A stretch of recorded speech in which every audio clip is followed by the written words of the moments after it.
मेरठ, उत्तर प्रदेश का मेरठ। यहाँ पे रहता था एक दुकानदार जो कि किराना की दुकान और कपड़ा की दुकान साथ करता था। इसकी अय्यासी ने घर को किस तरह से बर्बाद किया, शॉर्टकट में बताएंगे दोस्तों।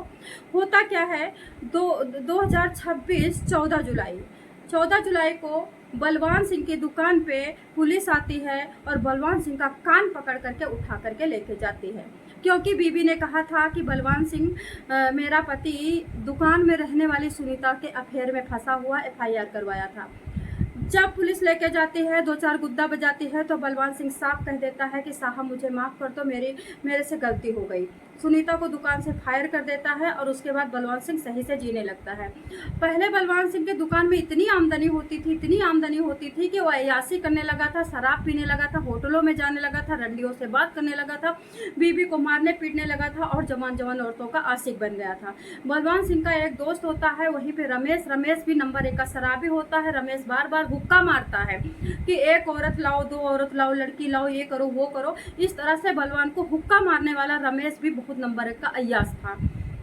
जब सुनीता दुकान से चली जाती है, देखो पहले क्या होता है, ये जो सुनीता होती है ये रमेश को बहुत सुंदर लगती है। तो एक दिन बलवान बोलता है कि यार रमेश, मेरे दुकान पे इतने ग्राहक आते हैं और मुझे एक लड़का दे दे। तो रमेश कहता है कि यार मेरी एक जानकार है, उसके घर में बड़ी गरीबी, उसको रख ले। रमेश जानबूझ करके सुनीता को बलवान की दुकान पे बिठवाता है, सब कपड़ा बिकवाता है, सौदा बिकवाता है और खुद कहता है कि तुम बलवान के चिपक के जांग में बैठो। जब सुनीता जांघों में चिपकने लगती है तो बलवान का नियत खराब हो जाता है। बलवान क्या करता है, सुनीता को उठा करके कहीं जंगल में, कभी ओयो में, कभी। और एक दिन क्या होता है, ये अप्रैल की घटना है, 15 अप्रैल को बलवान क्या करता है, सुनीता को अपने घर में बुला लेता है। उसकी बीवी मैके गई हुई थी, वहाँ पे कोई शादी था, कोई बर्थडे था, कोई मुंडन था। वहीं पे मेरठ से थोड़ी सी दूर पे, 65 किलोमीटर दूर पे उसकी बीवी मैके गई थी। बीबी का नाम प्रीति है। प्रीति काफ़ी सुंदर है, काफ़ी बड़े घर से है, सरकारी नौकर अफसर की बेटी है। लेकिन कहते हैं नहीं, पति जब अय्यास मिल जाता है तो चाहे बीबी जितनी सुंदर हो, चाहे जितनी सुंदर हो, उसकी ज़िंदगी एकदम बिल्कुल करकट बन जाती है। प्रीति जब आती है अपने यहाँ शादी से आती है तो बलवान को देखती है। बलवान मुस्करा रहा होता है। बिस्तर जो होता है, बेड होता है, बिखरा हुआ होता है। बिस्तर पे मतलब उन्होंने कहा जब तुम कमरे में लेटते नहीं हो तो तुम्हारा बिस्तर कैसे बिखरा है। प्रीति को शक हो जाता है।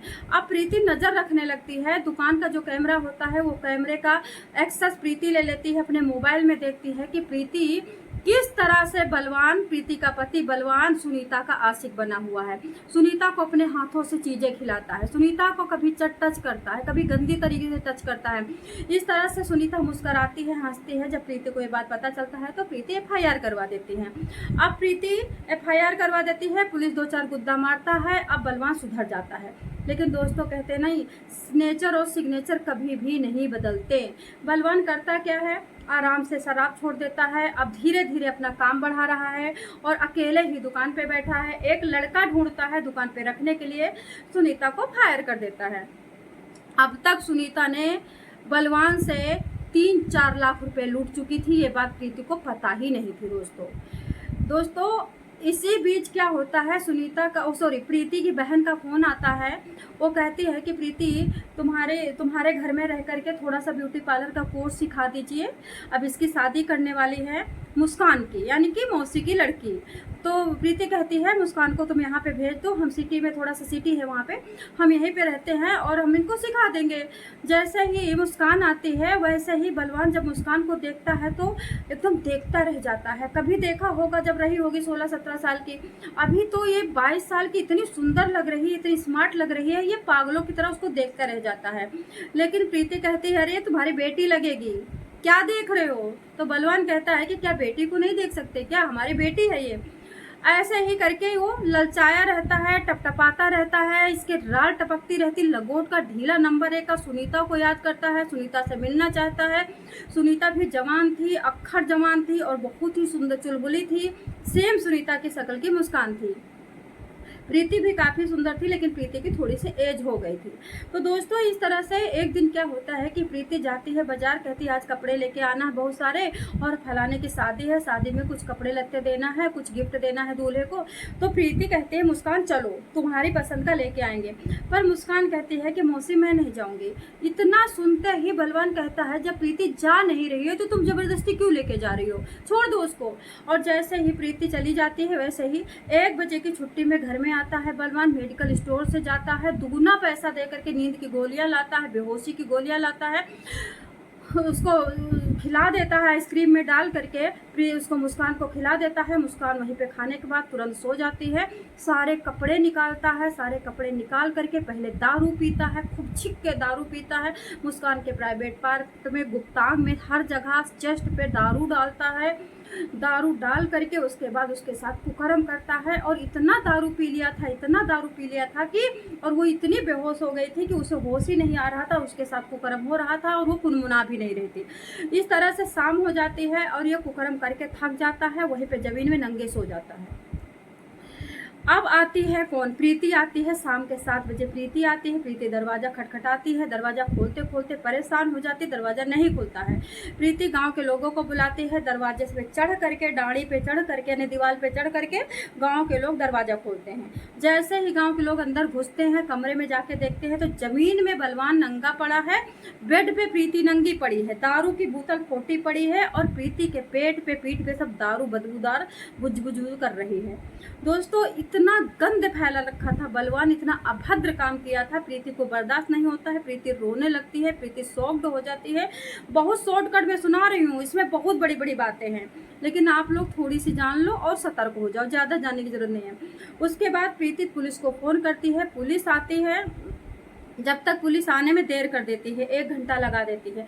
प्रीति को गुस्सा बर्दाश्त नहीं हो रहा था। प्रीति घर से उठाती है हंसिया उठा करके बलवान के गले पे 3-4 बांका मारती है, हंसिया मारती, लातों से मारती है, प्राइवेट पार्ट में हंसिया डाल डाल के मारती है। उसके बाद बलवान बेहोशी की हालत में चिल्ला चिल्ला के मर जाता है। गाँव के लोग दरवाज़ा खुलवाते खुलवाते मर जाते हैं, लेकिन प्रीति बेड नहीं खोलती, दरवाज़ा नहीं खोलती है। जब पुलिस आती है तो प्रीति वहीं पर बैठी थी हंसिया लेकर के, खून से भरा था कमरा। एक अय्यास आदमी कुछ भी कर सकता दोस्तों। औरत जब तक बर्दाश्त करती है, औरत ने पहले भी तो औरत को बर्दाश्त किया था, औरत को भगवाया था, FIR किया था।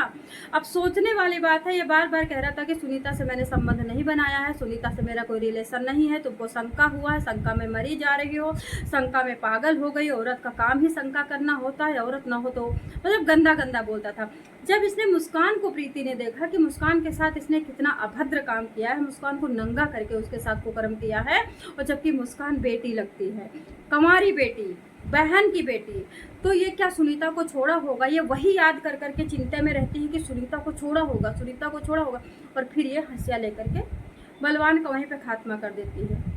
यानी पति की एक छोटी सी गलती, अगर ये दारू नहीं पीता तो दरवाज़ा खोल करके चला जाता, मुस्कान को भी मना लेता, लेकिन कहते हैं पाप बरेड़ी पे चढ़ करके चिल्लाता है, फैलाता है, जिसका बाप होता है वही भरता भोगता है। बलवान तो मर चुका था, लेकिन प्रीति के पति के कुकर्मों से अब जेल में दिन बीतेंगे। प्रीति का एक 11 साल का बेटा होता है, वो स्कूल से आता है, दरवाज़ा खुलाता खुलाता परेशान हो जाता है, लेकिन दरवाज़ा जब खुलता है, जब बहुत सारे लोग और पुलिस आ जाती है, वो भी बाहर खड़ा होकर के चिंतित था कि घर में क्या हो रहा है। पुलिस आती है, पुलिस को साफ बात प्रीति बता देती है, पुलिस तुरंत अरेस्ट कर लेती है, उनकी लेकर के बॉडी को लेकर के पोस्टमार्टम में भेज देती है। मुस्कान रो रो के, मुस्कान का बुरा हाल था, मुस्कान के घर वाले आते हैं, मुस्कान का मेडिकल के लिए पुलिस लेके जाती है और मुस्कान अपने घर जाती है। अब देखना है कि प्रीति को क्या सजा मिलने वाली है, क्योंकि मुस्कान के साथ गलत तो प्रीति ने किया नहीं है, मुस्कान के साथ तो गलत किया है बलवान ने। तो मुस्कान अब कहीं की नहीं रही, पता नहीं शादी होगी कि नहीं होगी, इसी चिंता में मुस्कान रोती रहती है। दोस्तों आपका क्या कहना?